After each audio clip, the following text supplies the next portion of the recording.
Salam Bapak Ibu dan jemaat yang terkasih di dalam Kristus Yesus. Salam sejahtera bagi kita semuanya. Sebelum kita beraktivitas pada pagi hari ini, kita akan mendengarkan firman Tuhan pada hari Senin tanggal 18 November tahun 2024. Nas firman Tuhan tertulis dari kitab 1 Yohanes pasal yang keempat ayat 9. Demikian firman Tuhan. Dalam hal inilah kasih Allah dinyatakan di tengah-tengah kita, yaitu bahwa Allah telah mengutus anaknya yang tunggal ke dalam dunia, supaya kita hidup olehnya. Demikian firman Tuhan. Saudara-saudara yang terkasih di dalam Kristus Yesus, ada beberapa sebutan nama yang kita berikan kepada Allah yang kita sembah. Misalnya saja kita sering mengatakan Allah itu adalah Allah yang maha tahu. Allah itu adalah Allah yang maha adil. Allah itu adalah Allah yang maha kuasa dan lain-lain sebagainya. Dan itu sering sekali menjadi atribut yang kita sering sebutkan untuk pribadi Allah yang kita sembah. Dalam kitab 1 Yohanes pasal 4 ayat 7 sampai dengan ayat 21 sangat jelas dikatakan bahwa Allah itu adalah kasih. Ketika kita berbicara tentang kasih, maka kita akan melihat seperti apakah perbuatan Allah yang telah ditunjukkannya untuk dunia. Kalau ayat 9 mengatakan, dalam hal inilah kasih Allah dinyatakan di tengah-tengah kita, yaitu bahwa Allah telah mengutus anaknya yang tunggal ke dalam dunia supaya kita hidup olehnya.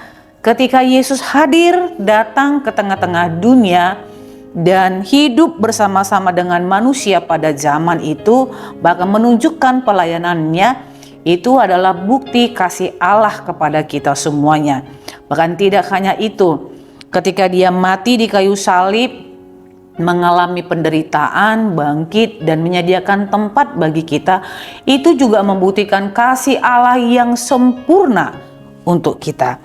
Sebab itu saudara-saudara yang terkasih, jikalau kita berbicara tentang kasih Allah, maka kita sedang berbicara kehadirannya di tengah-tengah dunia ini. Dan kalau kita berbicara tentang kehadiran Allah di tengah-tengah dunia ini, maka kita harus menunjukkannya melalui kita yang sedang hidup dan berjalan di tengah-tengah dunia ini, melalui setiap perbuatan kita. Tidak hanya bagi orang-orang yang dekat dengan kita, tetapi juga bagi mereka yang ada di sekeliling kita. Bahkan bagi mereka yang belum percaya kepada Tuhan kita, Yesus Kristus. Sebab itu saudara-saudara yang terkasih, bagaimanakah dunia boleh merasakan dan boleh melihat hadirnya Allah itu adalah kasih di tengah-tengah dunia ini, maka kita harus menunjukkannya. Kalau dikatakan Allah telah mengutus anaknya yang tunggal ke dalam dunia, ada kata supaya kita hidup olehnya. Artinya semua kehidupan kita di tengah-tengah dunia ini haruslah menunjukkan kasih Allah, haruslah menunjukkan kehadiran Allah, haruslah menunjukkan kerajaan Allah di tengah-tengah dunia ini. Bagaimana caranya? Dengan sungguh-sungguh berbuat seperti apa yang dikehendaki oleh Allah. Jikalau ada orang yang membenci kita, maka kita tidak boleh membenci. Jikalau ada orang yang berbuat jahat kepada kita, maka kita tidak boleh membalas kejahatan itu.